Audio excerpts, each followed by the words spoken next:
हूँ मुंबई के आज़ाद मैदान में और आज जो हमारे किसान भाई है पूरा मुंबई ने पूरे महाराष्ट्र ने उनको समर्थन दिया है।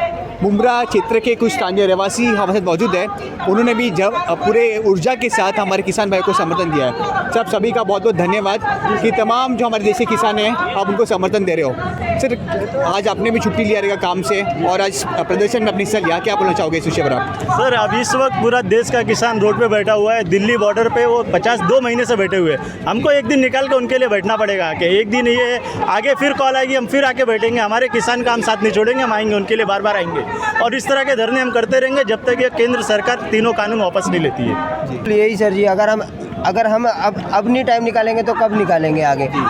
और किसान हमारे जो पंजाब से बैठे, दिल्ली बैठे हो 2-3 महीना हो गया उनको बैठे, और हम एक दिन निकाल नहीं सकते उनके लिए, चंद घंटों के लिए भले। आज हमने काम की छुट्टी ली, काम तो पूरी ज़िंदगी भर होगा, चलो काम तो होता ही रहेगा, ये भी ज़रूरी है बहुत। अगर हम ये सब किसके लिए कर रहे हैं? खाने के लिए कर रहे हैं। अगर रोटी ही नहीं मिलेगी तो फिर क्या मतलब होगा? हम बिल्कुल ही किसानों के साथ है। किसान हमारे जो भी है, रब है, करता धरता वही है हमारे। अगर उनके साथ अब नहीं खड़े हो तो फिर बहुत मुश्किल हो जाएगा। और ये मुंबई में आज हमारी कम से कम 60 से 70 यूनियन ने मिलकर ये एक प्रदर्शन किया हुआ है, धरना दिया हुआ है। हम लोगों ने 10 दिन से इसकी तैयारी किया है। हमारे 100 वॉलंटियर्स आए हुए मुंब्रा से, समाजवादी पार्टी के भी वॉलंटियर्स आए, जमात इस्लामी के वॉलंटियर्स आए मुंब्रा से, 4 बस भर के आए हुए, और हमारे बहुत सारी बहनें भी आई हुई हैं जो इस किसान मोर्चे में शामिल है। और हम आगे भी आएंगे, हमारे जितना मोर्चा होगा हम आएंगे और पूरी ताकत से हम इनके साथ, किसानों के साथ खड़े हैं। हम देश के किसानों के साथ खड़े हैं। जय जवान जय किसान। हाँ, हम इसकी मजम्मत करते हैं। जो मल्टी नेशनल जो कंपनियां हैं, नरेंद्र मोदी जी इन कंपनियों को है ना बेनिफिट पहुंचाना चाहते हैं। मल्टी नेशनल कंपनियां के जो मालिक है उनका बच्चा, उनकी औलाद जो है ना सरहद पर जाकर शहीद नहीं होते हैं। हमारे देश के जो अन्नदाता के, जो किसान के, उनके बच्चे सरहद की हिफाजत करते गए।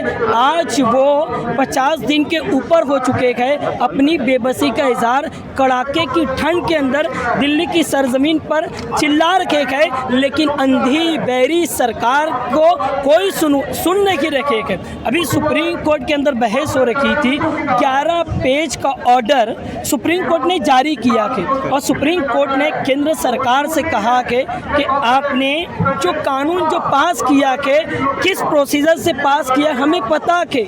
बड़ी खुशी की बात तो ये है कि सुप्रीम कोर्ट ने जमकर केंद्र सरकार को फटकारा के कहा कि इस कानून को आप स्थगित क्यों नहीं करते को? अगर आप नहीं करेंगे तो हमें करना पड़ेगा। मुंबई की सरजमीन से मैं दिल्ली के किसान, इस देश के किसानों को एक मैसेज देना चाहता हूँ कि आप अपने आप को तन्हा ना समझिए। पूरा मुंबई, पूरा महाराष्ट्र आपके साथ में खड़ा हुआ के, और नरेंद्र मोदी जी को, अमित शाह को एक मैसेज देना चाहता हूँ कि आप ताकत की बुनियाद पर, पावर की बुनियाद पर आप कानून तो बना सकते हो, लेकिन ये नौजवान, ये सिख भाई जो प्रोटेस्ट कर रखे गए, इसको आप नहीं रोक सकते हो। एक आखिरी अहम बात कि मैं महाराष्ट्र और देश के नौजवानों से अपील करता हूँ कि आप जागो। आज नहीं जागोगे तो कब जागोगे? किसानों की तकलीफ को देखकर वो कनाडा का वज़ीर आज़म अपनी बाइट जारी करता के, और वो कहता कि भारत में जो किसानों की जो तस्वीर आ रखी है उसको नज़रअंदाज नहीं किया जा सकता।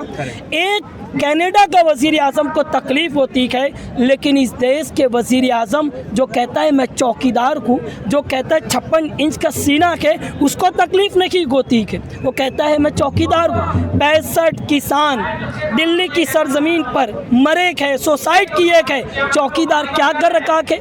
कड़ाके की ठंड में किसानों पर जो है पानी की बारिशें की गई गई। चौकीदार क्या कर रखा है? चौकीदार को कोई एहसास नहीं है।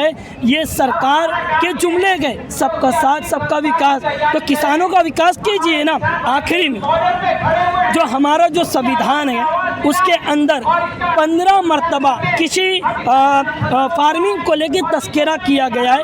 8 मरतबा जो है स्टेट की सरकार को ये पावर गए कानून बनाने का।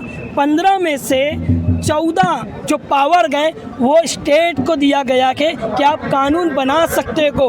और वहाँ पर ये हमारे संविधान में ये लिखा हुआ कि के जो फार्मिंग का जो पर जो टैक्स आप लगाते हो वो जो है संसद नहीं लगा सकती है। इतना पावर दिया गया कि मैं नरेंद्र मोदी से अपील करता हूँ मुंबई की सरजमीन से कि आप ये किसी कानून को रद्द कीजिए। किसान इस देश का बेटा के, किसान इस देश की रीढ़ की हड्डी है। जय हिंद, जय महाराष्ट्र सर।